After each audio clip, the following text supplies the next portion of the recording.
আসসালামু আলাইকুম এভরিওয়ান, কেমন আছেন আপনারা? আশা করি সবাই ভালো আছেন।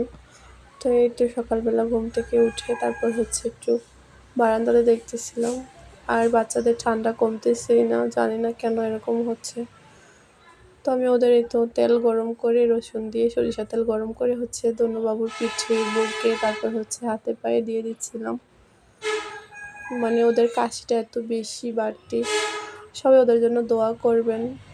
ঘরের বাচ্চাগুলো অসুস্থ থাকলে আসলে ঘরটা ঘর মনে হয় না। তখন আসলে কিছুই করতে ভালো লাগে না। কারণ কি জানেন?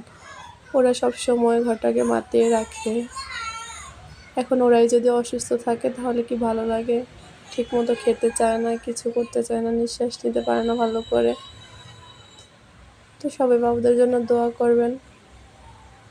আর এই শীতে সবাই সাবধানে থাকবেন। আজ এই পর্যন্ত। আল্লাহ হাফেজ।